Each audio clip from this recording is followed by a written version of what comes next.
Hello. Another impromptu stream.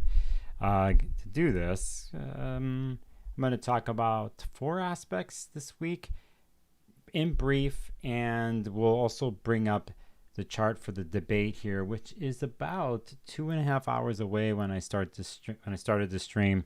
I'm in West Coast time. That debate is happening in Philly at 9 p.m. Eastern. So 6 p.m. Pacific. So I thought I'd come on here and do something, and I'm waiting for some of you to jump in, but I'm going to set up the charts as we go, and make sure that I'm streaming. A lot of times when you do stuff like this and strangers come into a stream and they don't know who you are and you're just talking and blah, blah, blah. So, but here I am. I'll wait. I don't know if I'm going to get anybody today because I'm picking a weird time, but that's how it goes with me. So listen, today is the September 10th. Jendi, hi, I see you in chat. Welcome to the chat. Thanks, Jendi. Good to see you. I got to refresh my page here before I start rolling into things. And there we go. Hi, Jendi. All right, there's 2 people watching. This is great. I think me and you. So let's do this. And while I do this, I got to set something up on my little device here. I just want to make sure and check here. Hello, House of Twigs, Esmeralda, Angela. Good to see you jumping in. KP1231 in chat. Scorpio Muse, good to see you. Good to see you. Could I wonder. I'm going to view and zoom in. It does let me do it. No. Let me do it again. I'm going to zoom in. Boom. And then zoom in again. So, Anne-Marie, good to see you. I see some of my channel members. You guys are right there. Thanks for doing that, by the way. Working on something next 48 hours for you. Good to see you. Kiara, good to see you. Hello. All right. Karen's Corner, hello. Hey, well, look at the chart I got up on the screen already. I didn't want to start here, actually. I didn't want to start here. We're gonna go there. But let's start there. Let's start where I am right now while I'm doing this. Hey, Sun's in Virgo, already at 18 degrees. Wow.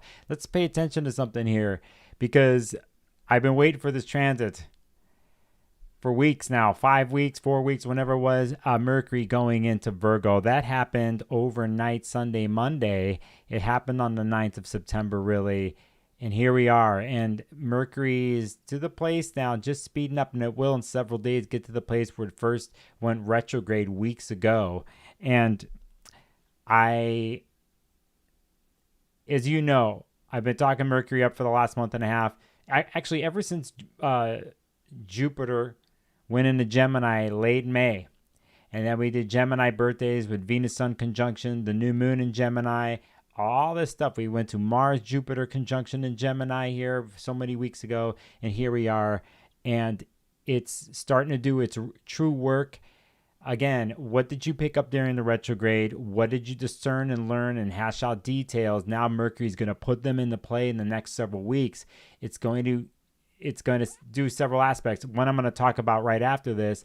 Second, it's going to do a Saturn aspect, a Uranus aspect, a Neptune aspect, everything that Venus and Virgo did. And in a sense, the sun is sort of slowly doing here, but Mercury's speeding along. So that's where we are. I just want to make sure Lilac Tree, and glad you're able to make it. All right, so let's do it. Let me check here. How was my intro? It's pretty good. It's good. I'm staying on track. Gonna go really fast today. A lot of information might come fast, but that's okay. All right. So let's do this. I just looked up. Okay, here's another thing. We're gonna take a look at the moon today. There it is. And but by the way, there's always gonna be a mutable thing going on for the year. So we had a major mutable cross and square, but just remember, as long as Jupiter and Saturn are around, or when we go into Sag birthdays, we're going to have mutable T squares.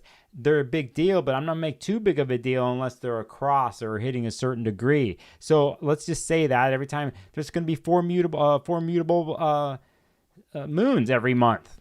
That they're going to square or be opposite Saturn or Jupiter. So you could track that if you want, but the reason why I'm really here to talk about today's transits debate chart later isn't about some mutable square or whatever. It's something else. So anyway, I just want to point out moons in Sag. By the way, Trump's got a moon in Sag. So let's do this. Let's get actually to what we're building towards. Don't think about the debate or anything right now with this one, okay?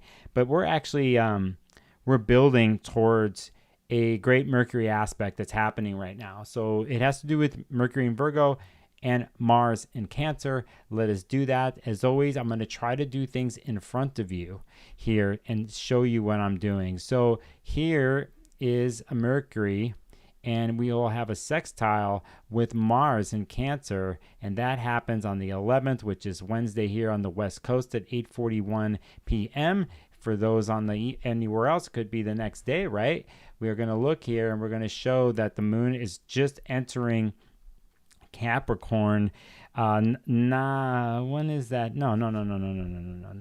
I'm looking at September 11th. What am I? Oh, no, I'm looking at the right deal, aren't I? Yes, I am. Moon in Capricorn, 7:37 p.m. Pacific. Then here comes Mercury sextile Mars, which is right here. There's Mars.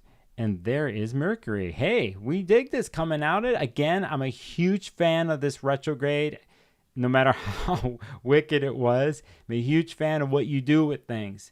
There's sometimes you cannot do things. And sometimes you're stuck. I feel for you. But you know what? I'm in a Saturn mode today, and I got Mars in me. I don't want to hear any fucking complaints. So Virgo's like, I'm going to do the work, okay? Like, you all complain over there, but did you see if you can actually do this? Well, in a good way here, Mercury gets to work with Mars, and Mars in the water sign, no matter how funky that transit's going to be, they're connecting here by sextile. It's an opportunity. It's water and earth getting together, and it's mind power. We take the power of Mars with Mercury, and they're hitting each other. It's a mind power, mind discernment, because Mercury's in Virgo, speeding along, coming out of the retrograde. It's actually helping Mars in Cancer put words to emotional content too, by the way, and maybe actually putting words and form to this emotional story that is a tendency to either hoard emotions or hide emotions or sidestep situations. And there can be explosions because of sometimes the Mars in Cancer will hold those things inside. And this will be a story for 7 months when Mars in Cancer does this thing, is the dynamics of this. And Mercury in Virgo puts words to this. It's helping each other out at the same time. Mercury in Virgo could be a little bit calculative and super factual, and that's great. Mars in Cancer reminds Mercury here, hey, this is an opportunity for us to work together. I need you, you need me, right, in this thing. And so that's great, because down the line, Mercury's going to do some other stuff. So mind power, mind discernment, exactness, putting words to an emotional story and content that Mars in Cancer is just beginning to do. Okay, so checking in chat, Amandita and Isha. Welcome, Steffi G. You too, Tara and Angelina. Thanks for stopping in. Get some sleep, Angela, I'm sorry. Angela, get some sleep, okay? That's the most important thing. Do what you got to do. Yes, and that's one thing about technology you can listen to later. So anyway, so that's what we're building in. I dig this. So anything, if you were really affected by the retrogrades, right now, in this next couple days, really pay attention to Mercury and how you can use it. And everything that you absorbed and learned, okay? That's the short and sweet part of it. Did I make it sweet? Did I make that sweet? I don't know if I did. All right, so there's that. Let's keep going. In the background, as you can see, and I will just do it here in front of you, we have something that I think it's important to look at. And it's the sun in Virgo squaring Jupiter in Gemini. And that happens at 3:52 a.m. September 12th on the Pacific end. And here we are right there. I will show you. Here is the sun at 20 degrees. Any of you mutable suns out there at 20 degrees? We're in a club, aren't we? We've got Jupiter right now in our world and Saturn. So anyway, there's the sun at 20 degrees. And we're going to go look for Jupiter at 20 degrees right there, and we have a square aspect. As you know, here, there's something I didn't do on this stream, and I don't want to get rid of this and do this over again with Jupiter and the sun. Okay, now, it was several days ago. Let's be exact about this. It was, when was it? It was the sun on Saturday night, Pacific time at 9:35 p.m., the sun was opposite Saturn in Pisces. Okay, so the sun has touched the Saturn, basically, and had Saturn. And by the way, out there, the Saturn's really close to planet Earth, okay? So it's super close. So Saturn's a thing right now. It's there. And anyway, so Saturn basically had a meeting, or the sun had a meeting with Saturn. Okay, now it's moving along here. And now the sun has a meeting with Jupiter. Now, if you were to think about this, if you were to have a meeting with Saturn first and then run into Jupiter, what would it be? Well, let's say if it was the other way around, where you had a meeting with Jupiter first, then you had a meeting with Saturn. The meeting with Jupiter first would be completely optimistic, hopeful, expansive, visionary. This is what can be done. Anything can happen. Trust it. It's going to be great. And then you would run into Saturn, who would tell you something else. Now, that's not the case. It's reversed. And so sun ran into Saturn. And the interesting thing is the sun in Virgo, in its practicality, is going to really run into Saturn here on the opposite end and probably get doubled down on the practicality and need to watch how much one can be mutating. How mutable can you get? Okay, so, and then, here we got, as of today, we got the Sag moon, right? So now sun runs into Jupiter with everything it just did with Saturn, okay? And now there's a reality check because Jupiter wants to do Jupiter, and it's basically the questions come. If we were investigating and putting together facts, and we had an inquiry, grand jury and shit, inquiry, and then that we had to gauge the reality, the facts of it all. The facts of it all are Jupiter has been moving along here and doing it at its own speed at 20 degrees here, and probably blown out, probably went too far a bunch of times, probably went too far weeks ago when Mars, Jupiter, and Gemini happened. And there's a check-in here because the sun is bringing Saturnian energy into this situation, and it's checking, and it's like, you went too far? Did you go too far? Did you dream too big? Like, how much have you done with your Gemini-ass mind? And remember, Mercury's in Virgo here. So there's a discernment. Mercury's starting to move fast, but there's a check here with all this. And this is good if you can use it, if you've been caught up in the mutable story. How far did you go? What are the limits of how far you can go? And be real about the limits, okay? Form and function and practicality come into play with a Earth, Sun, and Virgo, and it has a Saturn flavor from it from the last couple of days. You could see what's happening here. There's wanting to corral it down if possible. Let's say if it's not corralled and someone's ignoring the Saturnian part of this, blown out more than ever. Mark this if you've been part of the Saturn-Jupiter square story that's been happening, and that we will eventually lead to a major check mark to this in December when we have our second Jupiter-Saturn square. And at that point, Jupiter will be retrograde, Saturn will be moving forward. A reminder, I'm looking at my notes on my wall because I got a lot of notes on this wall. Been writing cooking recipes on my wall along with transits. October 9th, by the way, Jupiter in Gemini stations retrograde at 21 degrees. This is a marker point before we get in December. And then let's make another marker point. November 15th, Saturn in Pisces will be stationing forward at 13 degrees. Another marker point. And then when we get into December, we have the second Jupiter-Saturn square. So here's a chapter in that story. How far did you go? How far are you going in the Gemini part of your chart? Let's do something here because I need to acknowledge chat. Mandy Bailey, thanks for digging this shirt. People look, what it really looks like on this shirt scares people when I'm walking in public, and that's the point. And then the people who aren't scared and they walk towards you, that's the point. So all right, Shelby C, I'm glad you made it here. All right, so Jupiter Saturn square, to reiterate, that happens 3:52 a.m. in the middle of the night when we're going into Thursday, September 12th. Let us go to something else here, and it's a Jupiterian moment and this week, and it is Venus. It's nice to have a good something Venus come along, and it has to do with Jupiter.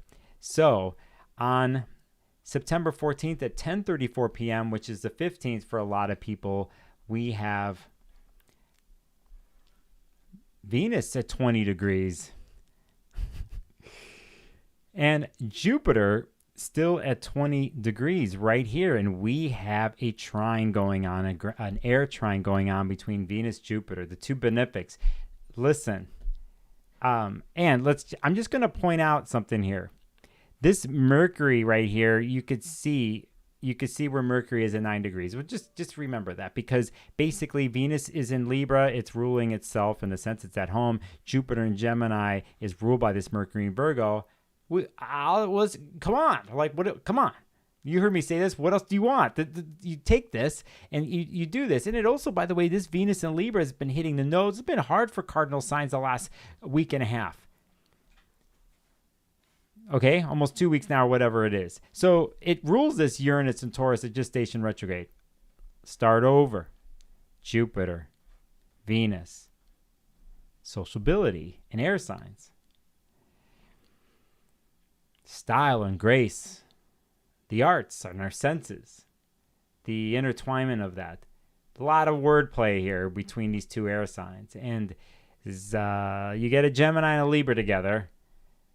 Gemini will do the talking, Libra will do the listening, Libra will come back, Gemini will flirt with Libra, but really the whole time Libra's playing some sort of game, because that's what they do. They're master manipulators for whatever which way they go. But if you can catch a Libra when they're not doing that and they're not really trying to harmonize the situation or actually use something for something which they think in their higher mind will actually balance out the scales of politics between people, if they actually get the hell out of that space sometimes and just be and have fun, this is have fun, okay? Now, I got my opinions about that. Now, some Libra people are going to be pissed. Go write in a postcard and complain to the complaint department at Sparkles of Gold Industries, okay, if you want. But I'm talking good here. I'm just being real. As an air sign, I know you do this. Style and grace, tolerance. Tolerance is here. And don't we need this? Don't we need some tolerance? Don't we need a Mercury-Mars moment here that we first started this thing here and then have, even though Sun-Jupiter on a bigger story, don't we need Venus-Jupiter? So we find the social flow in things, and it helps the current Jupiter story after getting a reality check from the sun. And we take this and we use this, okay? So if you have anything in these degrees from mutable to in air, let's say it's air, even if you have fire stuff here, but if you have air in anything in these degrees, take this. Because in the background, we know that back in June when Saturn stationed retrograde, it was at 19 degrees. And we know Jupiter, what Jupiter is going to do. I just mentioned it's going to go do its thing. So in these moments here, it's another check-in, but it's a good one. It's a good one in a sense to use and to understand. So, yes, I see some Libra people in here in the audience. KC, complaint department. Well, I think if a Libra was going to write it, think about this. If a Libra was going to write a complaint or send in a complaint, it'd probably be well-versed. I got to give it to them. Let's say if they wrote it today, they would Mercury and Virgo, and they would point out probably factual stuff, quotes, bookmarks from a book or quotes from something, whatever. I'm going to bring it that way. Still don't matter to me, but that's the way it would come across, and I respect that. So, So anyway, there you go. The key thing, you Libras out there, I think since the eclipses have been happening in the south node in your world, I think you can't get out of that thing that I said earlier. So you've had a reality checks with this stuff, and you know what you need to do and finish the story of clearing out manipulative tactics or playing games or not speaking up in fear of rocking the boat and disharmonizing situations. The game that's played there. And remember this, these on October 2nd, a major gateway to this story, and then we get the eclipses next year that's in Aries at 9 degrees and that are related to this moment. It's really related if I dialed in on a more 8, 9, 10, 11 degrees cardinal space, okay? So, but hey, since we're here, why don't we just point something out? We already had, we do have like Mars in the cardinal sign, and let's just remember that Mars here, can I have my annotator, please? Mars here at 6 degrees, when we look at Saturday, eventually he's going to hit. You see what's happening. Well, we're going to get to that. Actually, let's just get to that so I can be done with it. Let's just get to it because it just leads to this.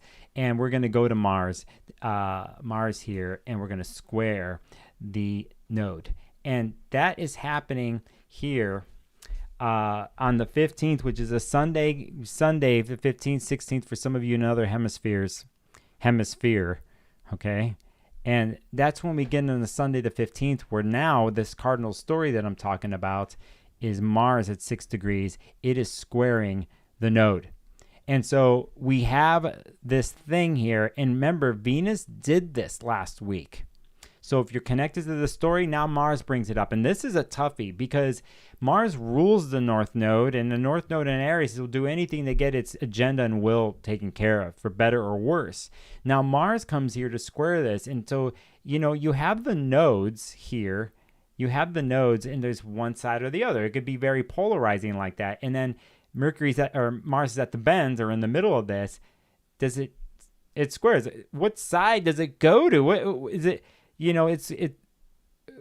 It's squaring, and it can be win or lose, or this or that, or pick this or that, or very polarized, very binary, and it's natural to do that. And so here, it's very caustic in my sense. The bigger political stories in the world that have been affected by the eclipses in Aries and Libra, this is a major moment here. I saw something happen yesterday politically in the Middle East that was another chapter to this, and it was brutal as always, and this will continue as Mars goes into Cancer, and when we have that eclipse happen on October 2nd. And we're getting into like a year now of this, of Mars, whenever it's in cardinal signs, squaring, conjunct, or the nodes opposite the nodes, so we're here. And so it's a critical moment in that sense. We try to use the Venus-Jupiter that I was talking about. Try to use the Mercury-Mars thing. It's hard, but, it's separated. So the Mercury-Mars had their moments. And then here we are. Let's also point out that the moon is in Aquarius, just to do that. I just wanted to point out these transits that I went through really quick. I should slow down.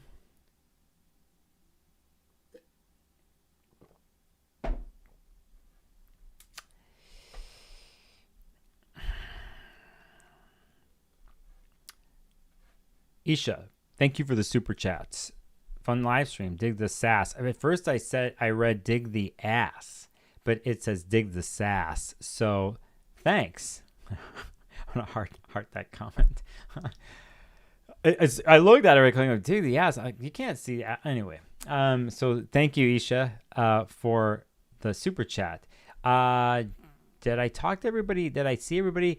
Nebula, I said hi to. Jackie, I did. Canada Dry, hello. KC, I did. Jagger Waters, what's up? How are you? I hope I didn't forget to get together. Ray Weathers in chat. All right, so I'm missing a comment here. Am I missing a Libra comment? Oh, Mandy Bailey says Libra's good at self-checking, though, as long as they aren't too hard on themselves and stop interacting. Well, that's the thing. It is the self-checking. The self-checking will stop sometimes what needs to be said because they're in fear of disrupting the harmony. It's the key is you don't want to you want to self-check before you get into resentment, because if you can understand the balance between doing that, knowing the art of harmonization, you don't want to go too far without saying anything rocking about, because you're going to get all resentful. That's when the real manipulation happens. So you want to stop, you want to check that. So yeah, self-checking, I get it. Self-checking is just, oh, here, I'm going to add some more weight here, and then or I'm going to yeah. So anyway, my opinion. Jenny D, hi in chat, howdy. Patrick Carrick, just saying hi. I'm just saying hi, Patrick. Jagger Waters for the super chat. All of a sudden they come through. Hell yeah, thank you. Jeez, thanks. It's teal turquoise super chat. I think I'm the one who did that. Jendi, tell me which Libra and Leo hurt you. I'll get that. That's funny. They've all hurt me. Every single sign has hurt me. I think we've all been. I hope we are, because then we don't want to get too biased.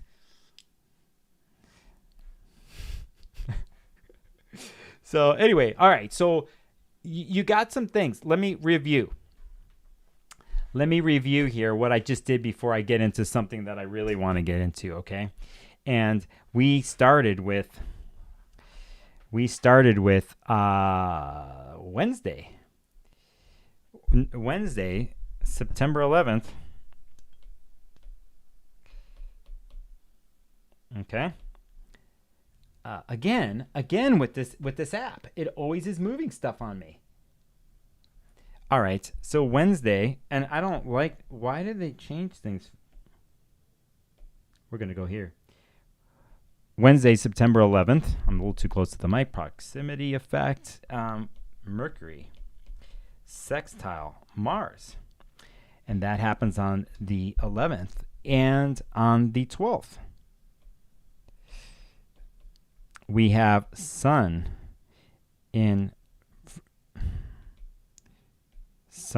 Virgo, square Jupiter in Gemini.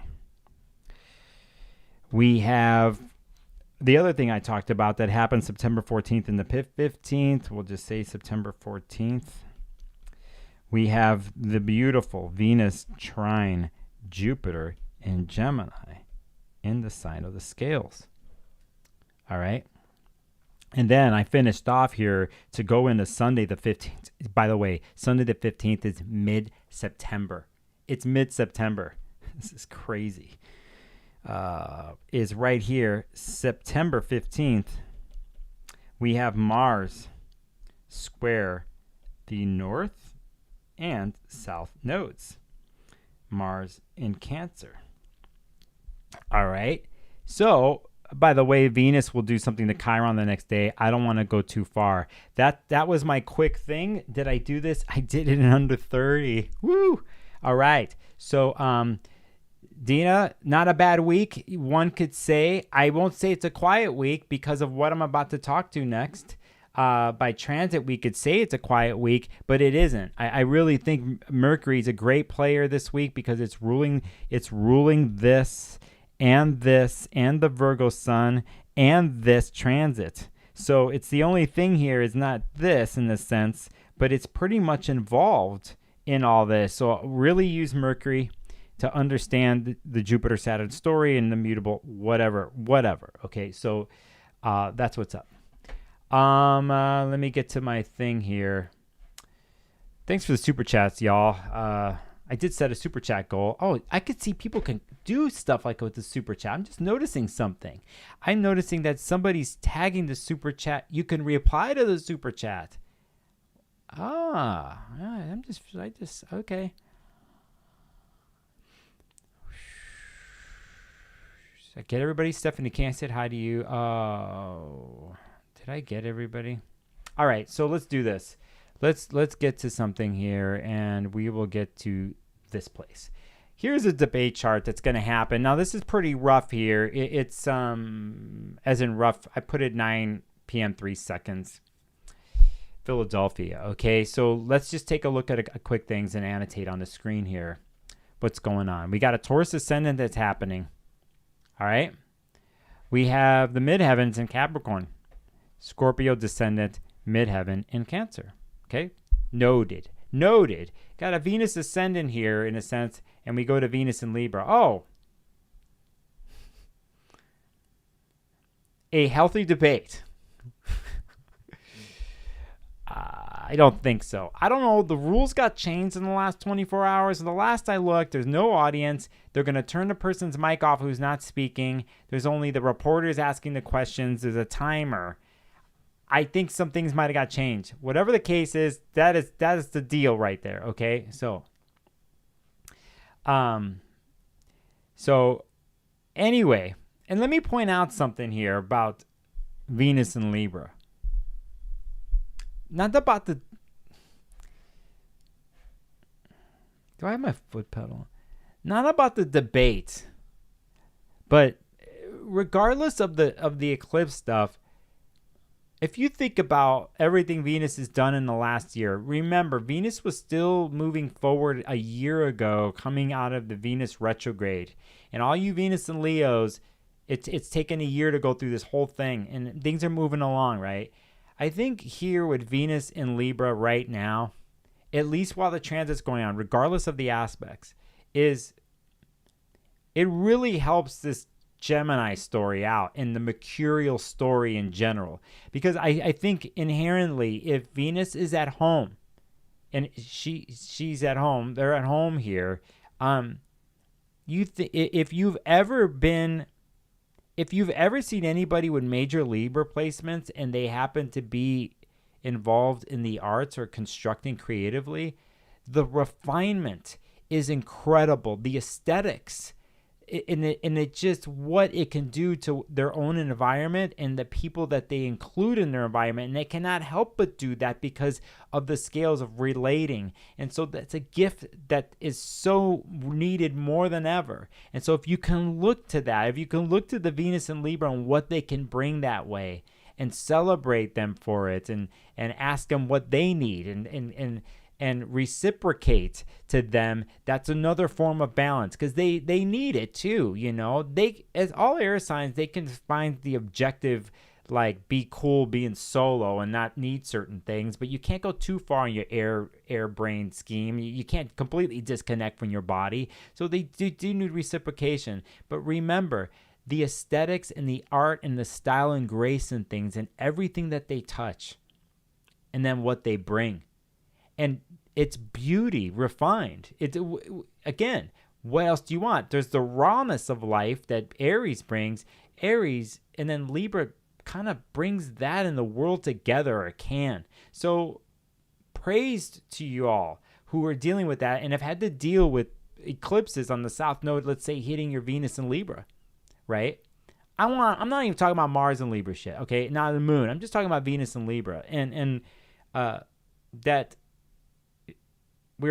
thank you for welcoming us into your home and showing us your art pieces that you made, or the amazing wine you got at such a good price, and the music playing in the background, and like the interesting color schemes you got going on in your home and your walls. And then, oh, by the way, that rug you have, you see what I'm saying? So let's just remember that, so on and so forth.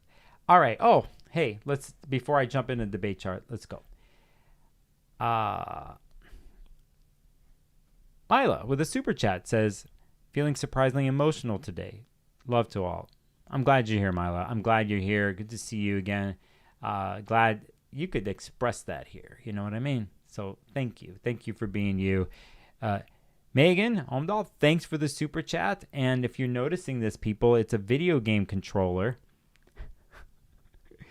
It is jumping up and down. Hey, that's right up my alley because I just started playing a new game. Maybe I'll talk about that later.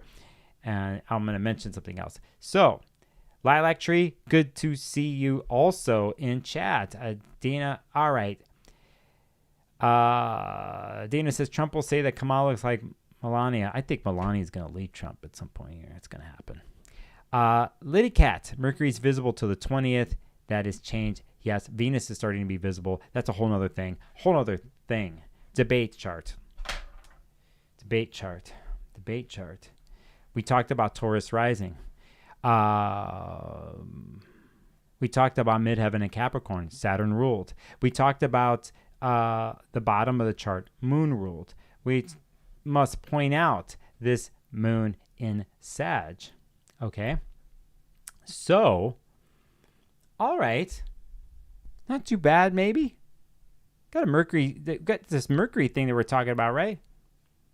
With Mars? Yeah, whatever. Let's look at this one first. Okay, so basically, first of all, she's got Jupiter in the first right now. That's a longer term story. I'm a Chiron user. Saturn's right on her Chiron here in the public part of her chart. Let me say that again. Saturn's on a Chiron here at the top of her chart.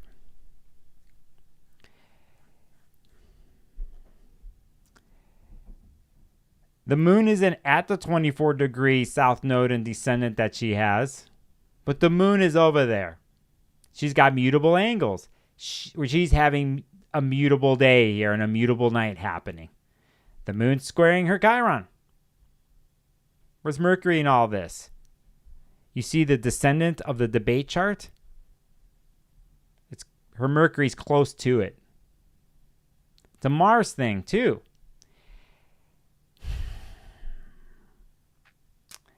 It's okay. It's okay. Thanks, Lilac Tree, for stopping it. Oh, and Lilac Tree, wait a second, man. Whoa, what the? Like, you're signing off, and I gotta. You just dropped a super chat on me. Thank you. With this fox with a nice heart, like it's there. Like, thank you, Lilac Tree, and you gotta sign off. Catch you later. I'll catch you on the thing, Lilac Tree. Thanks for the support. Right on. That's cool. That's a bag of quinoa. All right, so Titsy and X, hey, good to see you. Sending Leo Sun rising. Sending Leo Sun Libra rising love. That's funny. That's a good one. Considering the chat up, people have been reading the chat. By the way, I should create a poll. I'm trying to decide if I should have the chat up on screen, but it's going to be like the gamers do. It's going to be too crazy.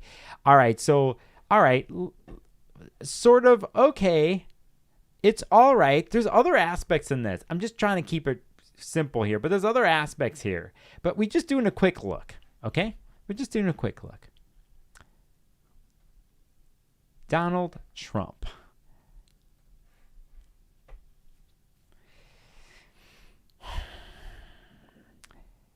Venus is on his Chiron. I just want to point out they're both having a Chiron situation here. Some of you, it doesn't matter. To me, it matters. They're having a Chiron situation here during this, okay? So let's just point this out. All right? So let's say that. We can see the south node too, that it's on his Neptune. Okay, let's just make a point of that. Venus was just over there. All right? Now I have something here that's Uranus stationing is on his midheaven, which is affecting here. It's interesting that the debate chart has the Taurus and Scorpio part of it. Okay, and they both have connections to this. You saw what was happening before in her chart. You know he has a Sag moon conjunct his node. You know that. You know Jupiter is on his node right today. It's opposite the Sag moon, but it's on his node. I don't know what philosophy you're going to take here that Jupiter's on someone's node. We can't forget the moon here that he has, an opposition that happens, and, you know, and the moon's in Sag. All right. All right. Now, here's Trump's chart the day he was born. All right, I still got some time. Here's Trump's chart, okay? Trump's got Mercury in Cancer. All right? It rules this Gemini stuff that he has. He's got a 29-degree Leo ascendant, born at 10:54 a.m. in Queens. What if I move the chart up 1 minute later from the time he was born? That means Trump has a 0-degree Virgo ascendant.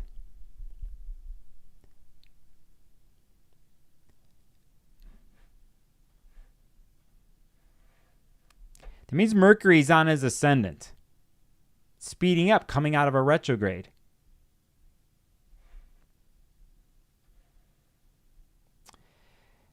A good pal and a great astrologer, Ryan Butler, his heliacal rise dates on his website. I'm going to put this in the chat. Some of you who've been follow heliacal rising of fixed stars, which I have in the background for a couple of years now. I'm not the expert on this. I'm not trying to be the expert on this, okay? But I just want you to know that depending on where you are the last couple of days, Regulus has been rising in the morning. It's been rising on the eclipse. It's the heliacal rise of Regulus is happening the last several days. It's happening right now. It happened this morning.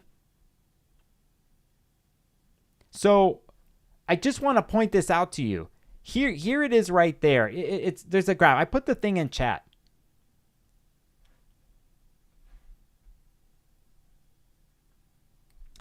If we look, and let's say I go here, and I'm going to find this as for displayed extra points in my software, and I'm going to look for stars, and I'm going to go I'll look for it. Oh my God, it's going to take me forever. Where are the 15 big stars? You're going to see what I'm doing here. There's Regulus right there, and I'll add it. I'll add it to this thing. It better let me add it. All right. Now here's the 0 degree. Here's the 0 degree chart. He has Regulus at 29. You want to know how he gets out of things? How he's Teflon Don? It's because of that. I don't really give a shit what you feel about Donald. The reality is he has this. And this is why he's able to get out of shit and squirm out of stuff. He just got squirmed out of the sentencing date last week. They're not going to do it till after the election. You can't be surprised about this. You can complain about it all you want. The Democratic Party, people, you could all complain as much as you want. But if you are on the adversary field and you're on the chessboard, you better know who you're talking to and who you're dealing with. And if you're going to bring astrology, you can't ignore something like Regulus on his ascendant. You just can't ignore it. At this, again, he's got this, okay? So now whether you think he's got a 0 degree Virgo ascendant or not is a whole nother story. I'm just showing you where Mercury is, right? In all this. Okay, so now let's go back a minute. There it is. He's born with it. And it's rising up right now, these days. Here. So let's pull up the debate chart again. These days, when Regulus is going, it's at 0-1 degree Virgo, legit now for the movement over time, like what's happened. So whether it's 29 or it's 0-1 degree Virgo, do you see what I'm saying here on his ascendant, okay? I'm not predicting anything tonight, but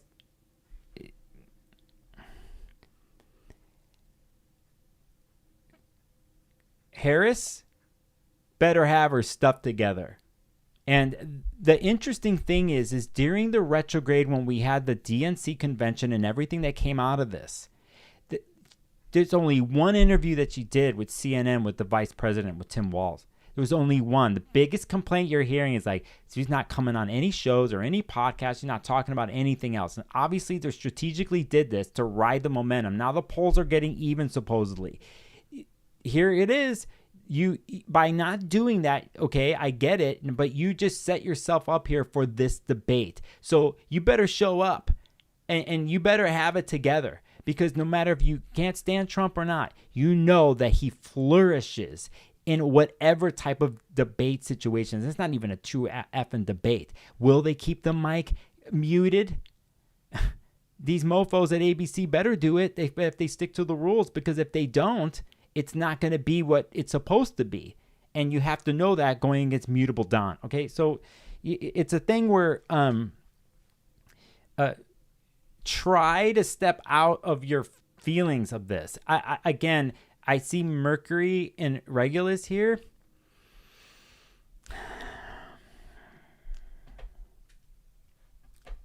My opinion. Okay? My opinion.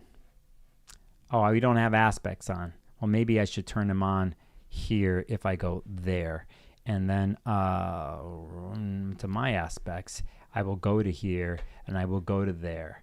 And then let's see what down, the tightest ones when I was looking at here, we have Jupiter is conjunct is close to the sun, opposite the moon, 2 degrees away. You got Saturn 5 degrees the moon. Let's look at a tighter aspect. Jupiter trine his Jupiter right here. We have moon sextile his Jupiter. Let's look at where Mercury, we know Mars is in Cancer. He's got Mercury in Cancer. Here's the biggest thing is this. And we'll go back to this. And this goes in actually to an interesting point here to if we go look at his Mars at 26 degrees, we know he has this Mars square that's Uranus is going back to it. We also remember when the assassination attempt happened, it was at a certain fixed place, the Algol place, all that stuff that plenty of people talked way too much about. So there you go. You have this thing in the background right here that he has happening. Okay, so regardless, I'm not a mundane expert. I'm not do this. You're not going to see me do what a lot of other good astrologers are doing out there. They're doing zodiacal releasing, the fixed star work, whatever. I'm not trying to claim anything. I don't claim to be a mundane astrologer. I'm just learning, but I just thought we'd look at this. Okay, I was more interested in the chart itself, right? But we can't help but look at this. So to finish this, let's just go look at the grid because, by the way, if you're learning astrology, it's a great way to look at charts. We will see that she's got a Mercury sextile going on, right? We also see that the sun, let's look at this the other way. Oh, actually, that's wrong. This thing is wrong. The sun is on her Venus and her Pluto. All right. But yeah, Stephanie King says that's activating the Algol conjunction. It is. It totally is. And so anyway, so let's just notice this, that we have that aspect right here, okay? Let's go back to the grid because we're learning. We're always learning. Try to learn on this damn channel. I'm always trying to learn. You see Mars right now is trining her Mercury or separating from it. And the sun, it's sort of there. I'm more into the application aspects, okay? So we're looking, here's Jupiter separating from her Venus. What else? I don't care about this stuff here. We mentioned I'm not going to look at this stuff down here. What I am going to look at is her Mercury sextile, and that's sort of the moon is applying in a trine to her Mars. Yeah.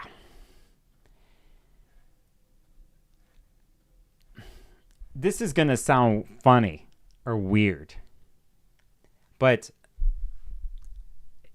the victory for Harris is just coming out strong with agenda, I think, and not losing in the polls. If it's still even, in my opinion, if it still feels even coming out of this, that is a win. That is a win because she is unproven as of this moment in this situation. He's proven in the most fucked up of ways, but he's proven. So where is the pressure here? I think on both candidates, right? But there's more in my mind with her because this is a first. And so we're going to see. Hopefully, and now here's my personal value and opinion. I want to see this person do well. Okay, so I just don't feel it completely looking at this. But I don't see it as a tragedy either. So I don't see that. But what I would say after this debate is if the DNC has it in their plan, let me know that you already are going to do this. You'll let me know that you are doing this because I'll know the proof. But I know that the last several weeks that Donald Trump went on major podcasts and the ones to go on that are very male-oriented and more free speechy. But regardless, went on Theo Vaughn's podcast, went on Friedman's podcast. That's what Trump did. Depending on what happens tonight, if you do not spend the time campaigning in the places you think you shouldn't campaign in, not going to the podcast where you don't think it's like 100% liberal, that you are losing a part of something where you're actually creating a further divide when one would try to create a bridge. You cannot bridge everybody. There's people who are going to do what they got to do, but you show courage in some sort of calculated risks with putting yourself in a place of like, well, you could take it or like, you don't have to like me, but here's my policy and here's what I stand for. Even if it's an enemy territory podcast or a news channel or whatever, it's like you put yourself there. Not only do you do something like that, you have a vice president who could do it too. So again, I'm assuming that they know this and that they're waiting. But if they don't, and depending on what happens here, it will be a huge mistake. So this is my opinion. And, if you were to think about it from a mercurial perspective in the last 5 to 6 weeks, and you have this person who has a Gemini ascendant, a Mercury in Scorpio, trine their midheaven. It's there. It's there. The debate chart has the Scorpio part of the chart, of the bottom of the chart. You want to come across strong, but you have to. I don't think in the debate this should happen, but like later, can you show the other side of one's person, of self? Can you take the risk in doing that, knowing that no matter what you do or say, people are going to try to dismantle you, the people that hate you. But there's the people who don't know either way. And it's optics, really. It's like the appearance, how you say things in the situations. Whether you're on the ground campaigning somewhere in the middle of the Midwest and all the places in the Midwest that Hillary Clinton didn't even bother to, and you go do that and you present yourself as a real person, that you're not just some lawyer or like seem corporate-y. It's like you have to put yourself in situations where you're in different platforms. You have to. It's part of the game. So I can't be the only one thinking this. So it's like so I'm assuming that the party, it has this in plan, but there's less than 60 days left. If you catch this late, you're fucked. So I think it's fascinating here. Obviously all eyes are on Trump all the time, but this is a moment here for this person. I wouldn't bet it all there like it's make or break the presidency. I could be wrong. This is me talking. It's not even the astrology, because I don't see make or break in the charts, right? I don't. So, but it's just something to think, these things to think about. Again, Mercury, what it did be pre-retrograde, during the retrograde, and what it's coming out of is a huge factor for both candidates and their parties and what happened during that time. And so we have the moment here, okay? It's not a quiet week in astrology. We've been looking at these transits and can say, oh, it's a chill week in astrology. It is not a chill week in astrology. It is not. And it's not a chill week in politics because of what Venus is doing with the nodes in Libra, because of what Mercury's doing. And then we got this Sun-Jupiter stuff. Mars nodes, that's the biggest one. So let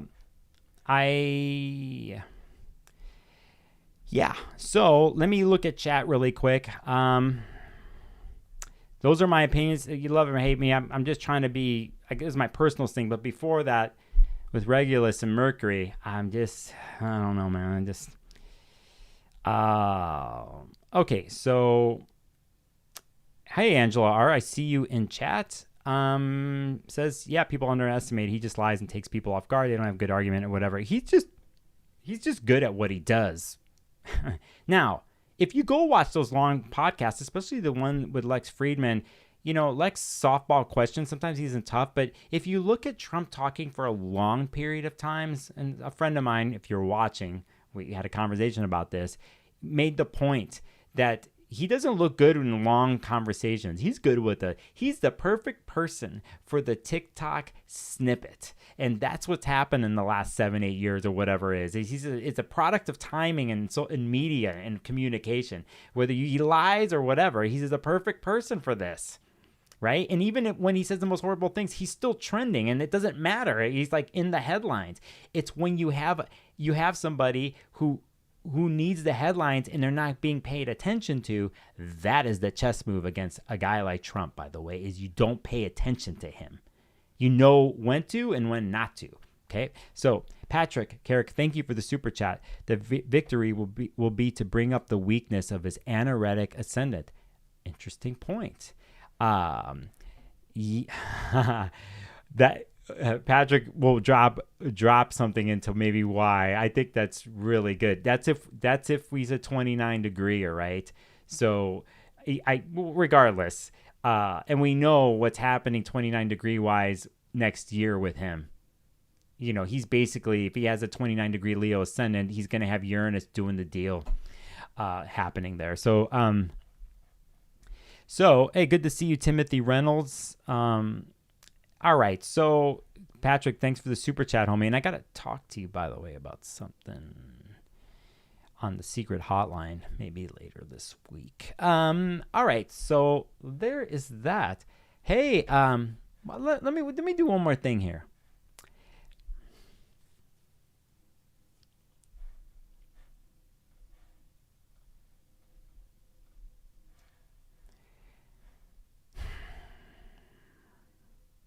I'm not going to pull up U.S. chart, all that shit. I'm just not going to. But I just want to look at something. If the bottom of the chart, I think, again, the U.S. chart has major Cancer stuff and Gemini stuff in this chart. But here it is, you know. Here's the Cancer bottom of the chart. Here's the top. It's so interesting, you know, Saturn moon stories, Capricorn Cancer stories. About security in the end, or what security is, or what makes one feel safe and at home. And in the end, with something like this there's most people know who they're going to vote for, but as for topics or where the country's going, and we're in the hardest place right now, and I think we have a lot harder road as this country the next 3 or 4 years, 5 years. So it's like, can the whatever is said from policy stuff or whatever, it will be about the security of the country. It's just how it's done and how it's said and for whom, right?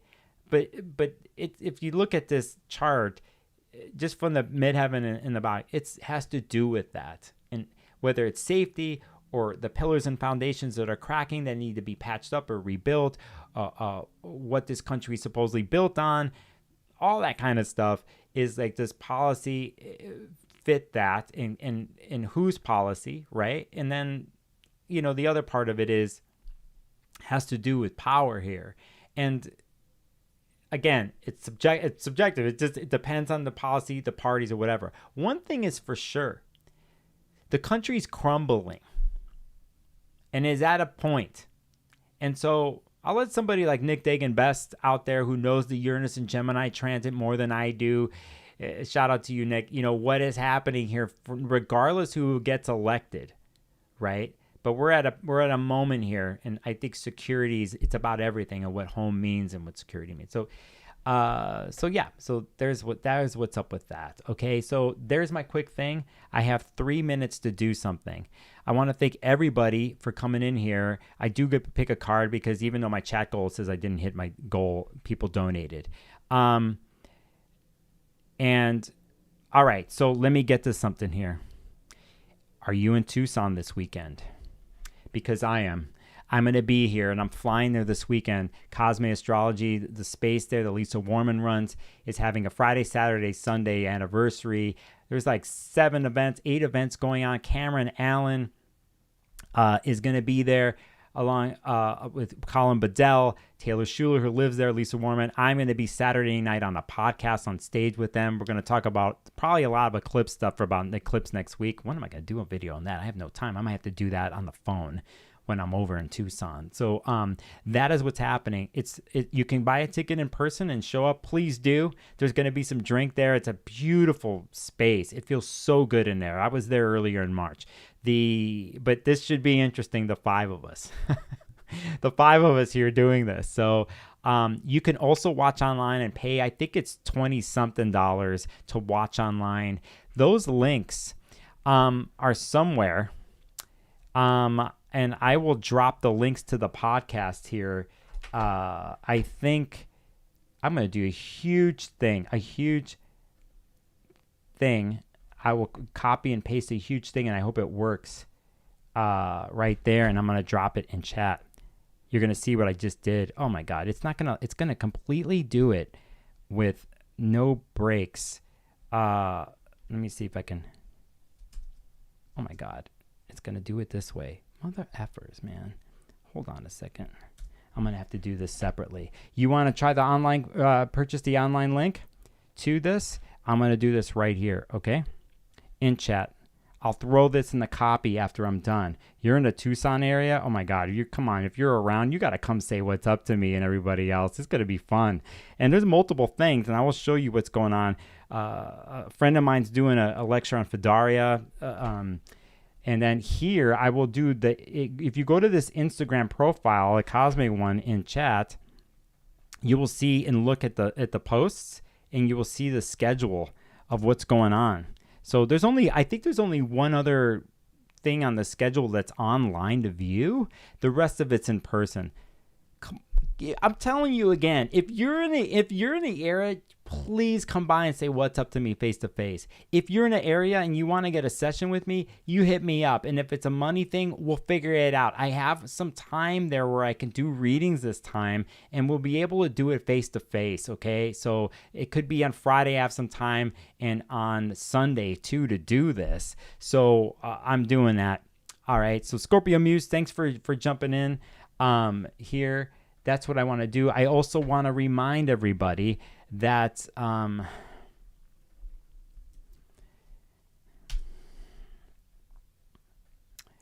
you will see what I'm pulling up here before I go. Oh, I did really good on the stream. I got to that I promoted this on my last stream. You're a fan of Demetra George. I'm telling you, Saturday's the day here, because there is an online and in-person lecture in Seattle that is a rare deal. She is doing this amazing workshop about translating Hellenistic into modern.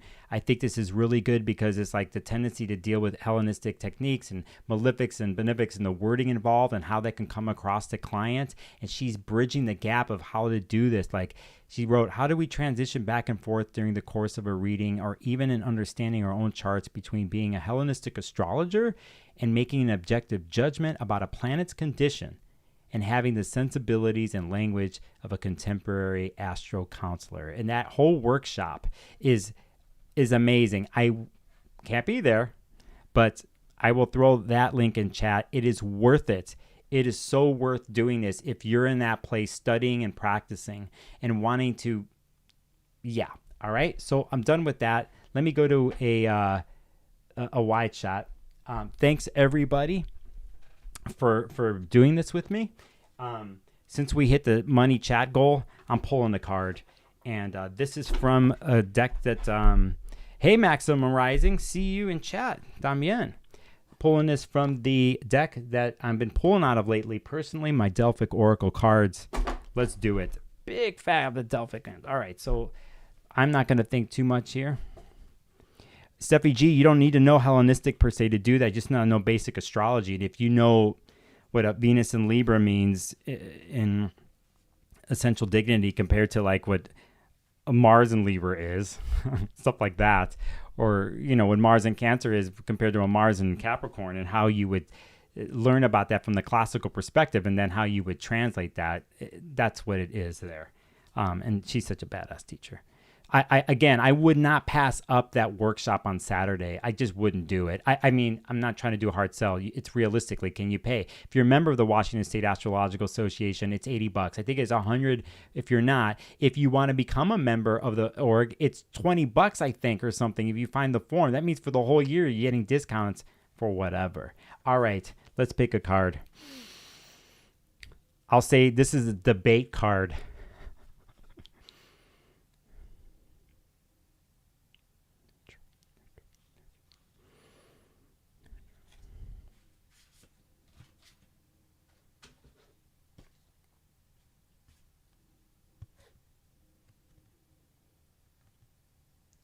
Flee enmity. Okay, we got to do something here because we have to do something.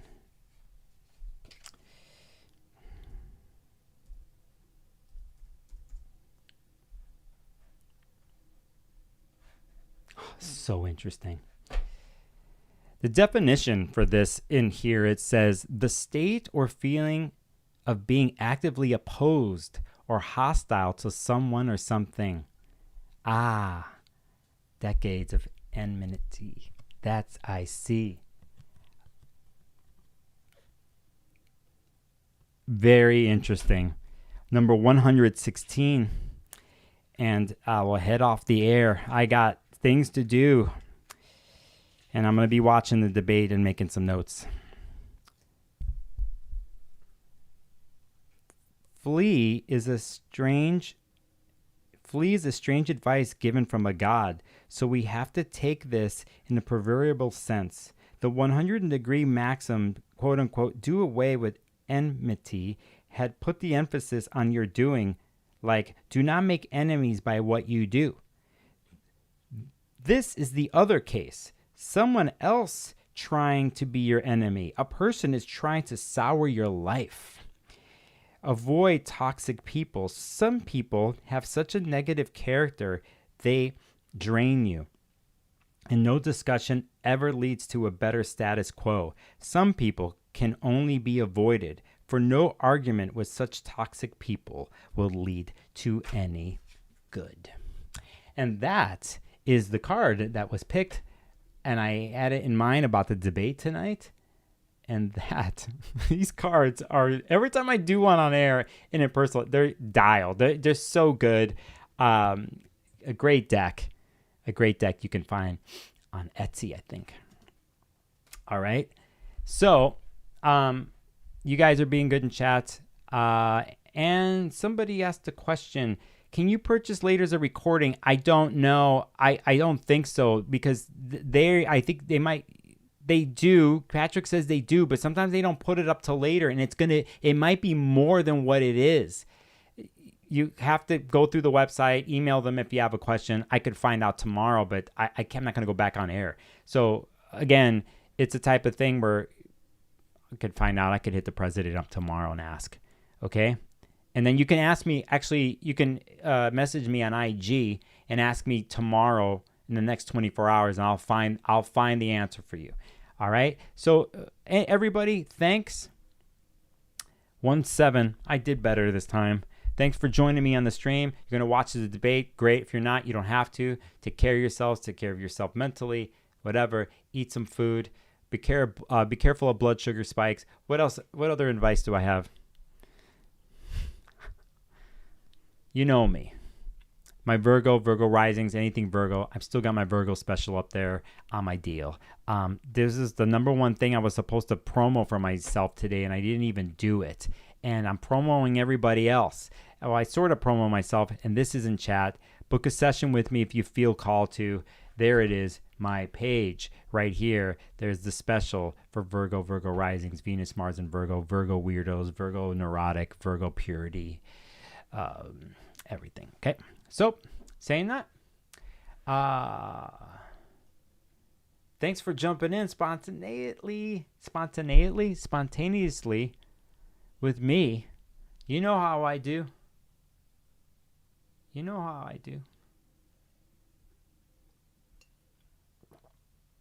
Angela, thank you. And I want to thank my members for the channel and doing the month thing. I went and looked at it today. I didn't realize how many people I have.